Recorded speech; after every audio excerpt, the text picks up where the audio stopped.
যাত্রা শুরু করেছি। এর ইম্প্যাক্ট হিসাবে বিভিন্ন জায়গায় ছোটখাটোভাবে আন্দোলন গড়ে উঠেছে।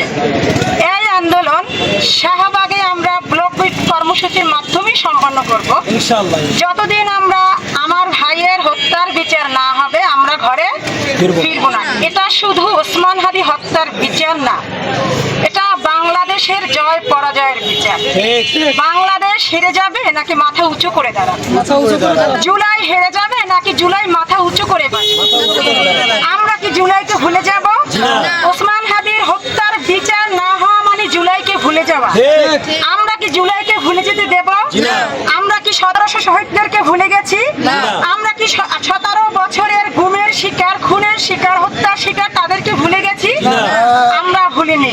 আমরা কি 71-কে ভুলেছি? আমরা কি 52-কে ভুলেছি? আমরা কি 47-কে ভুলেছি? আমরা ভুলিনি। আমরা ওসমান হাদিকে কিভাবে ভুলবো? 47 বলি, 52 বলি, 71 বলি, 24 বলি, প্রত্যেকটার সাথে ওসমান হাদির রক্তের ঋণ আছে।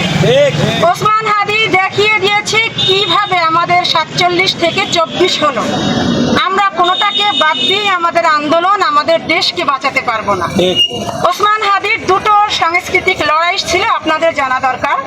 একটা সাংস্কৃতিক লড়াই হলো ইসলাম এবং মুসলমানদের সাংস্কৃতিক লড়াই।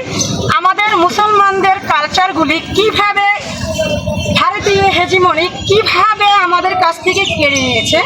আর একটা কালচার হলো বাংলাদেশ আপামর জনগণের সংস্কৃতি। দুটো সংস্কৃতি আমাদের কাছ থেকে কেড়ে নেওয়া হয়েছিল।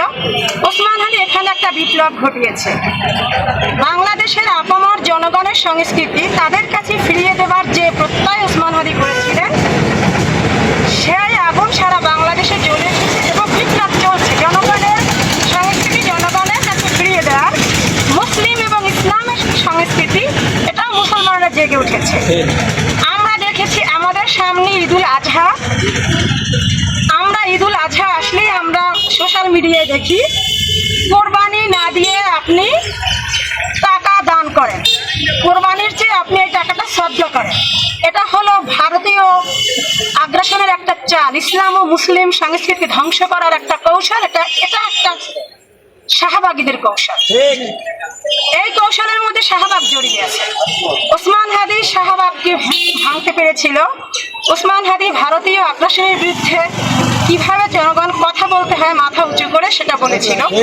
সেই লক্ষ্যে ওসমান হাদি তৈরি করেছিল ইনকিলাব কালচারাল সেন্টার, যেটা শুধু ইসলাম এবং মুসলমানদের সেন্টার না, যেটা বাংলাদেশের আপামর জনগণের সেন্টার।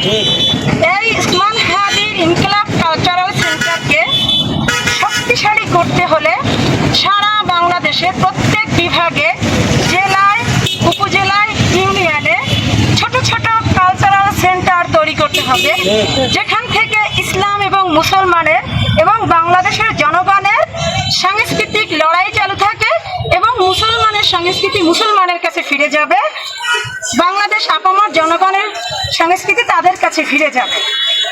আমরা যত ছোট ছোট সংগঠন তৈরি করব, তত ওসমান হাদির হাতে গড়া ইনকিলাব সেন্টার